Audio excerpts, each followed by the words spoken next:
pétard, c'est pas possible. Où est-ce qu'il est passé? Jérôme, je suis très embêté là. Je suis embêté parce que je ne sais plus du tout où j'ai mis mon portefeuille. Eh ben moi j'ai perdu mes clés. C'est pas vrai. Si. Bon alors regarde, c'est Heureusement facile. qu'on a installé des trackers quand même. Sur... Évidemment. Mais Vous oui. savez, les petits machins qu'on accroche sur toutes nos affaires personnelles, même sur ton chat. Ouais, ça marche en Bluetooth, même sur le chat. Ouais, ça peut marcher. Mais vous savez quoi, ça tombe bien parce que François Bedin, qui est monsieur tracker ici à ZeroNet dans le labo, a testé quoi, les plus importants, hein, les plus emblématiques. Ah, ça y est, j'ai retrouvé mes clés, c'est par là. D'accord. Bon, moi j'ai rien trouvé. En tout cas, vous allez savoir comment choisir un tracker tout de suite avec François donc.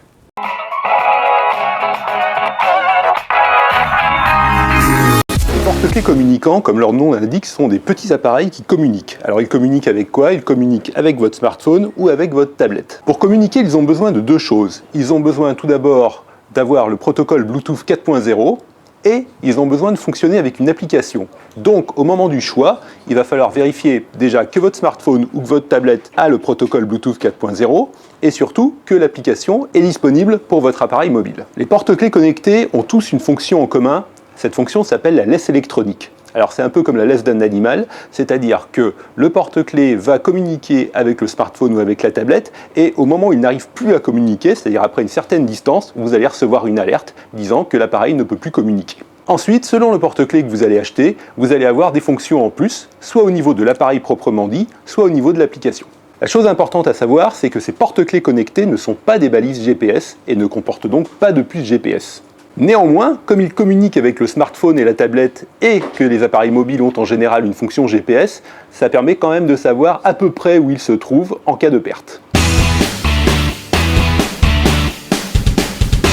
En troisième position, nous avons le Smart Key de Elgato. Ce porte-clés est intéressant parce que son application permet de définir des profils, c'est-à-dire de le personnaliser selon que vous allez le mettre avec vos clés ou avec votre sac à main ou avec un appareil photo, et donc de définir son comportement, c'est-à-dire est-ce qu'il va envoyer une alarme, est-ce qu'il va vous envoyer une alerte, à partir de quelle distance il va le faire, donc tout ça se fait très facilement. Autre avantage, avec l'application vous pouvez définir ce qu'on appelle des zones sûres, c'est-à-dire des endroits où le porte-clés ne va pas vous déranger, ce qui évitera des sonneries ou des notifications intempestives.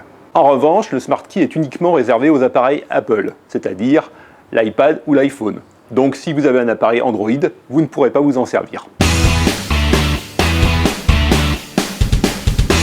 En deuxième position, nous avons un petit nouveau qui s'appelle le Bluebee Mini. Ce modèle se distingue des autres car il n'utilise pas une pile bouton, mais une batterie rechargeable, ce qui fait que c'est très pratique puisque pour le recharger, vous n'avez qu'à le brancher sur un connecteur USB de votre ordinateur. Ce qui est très sympa, c'est que le boîtier est vraiment très petit, mais il a quand même toutes les fonctions qu'ont les porte-clés connectés, c'est-à-dire qu'il peut sonner, il a une petite diode pour faire de la lumière, et il a même un bouton qui va permettre de faire sonner votre smartphone si jamais vous avez le porte-clés d'un côté mais que vous ne savez plus où est votre smartphone. Le porte-clés que nous avons préféré, c'est le Gablis de NetWise Labs. Déjà, le design est vraiment sympa et sort de l'ordinaire avec sa forme de galet, et vous avez le choix entre plusieurs couleurs. Ce modèle a plusieurs fonctions vraiment intéressantes. Alors bien entendu, il sonne, mais il fait aussi de la lumière avec 3 diodes, ce qui le rend un peu plus lumineux que les autres porte-clés, et surtout, il est capable de détecter s'il a été déplacé ou pas, et par exemple de vous envoyer une alerte si jamais vous l'avez mis avec votre sac et que quelqu'un est en train de bouger votre sac. Dernière fonction mais plus anecdotique, le Gablis est même capable de servir de thermomètre.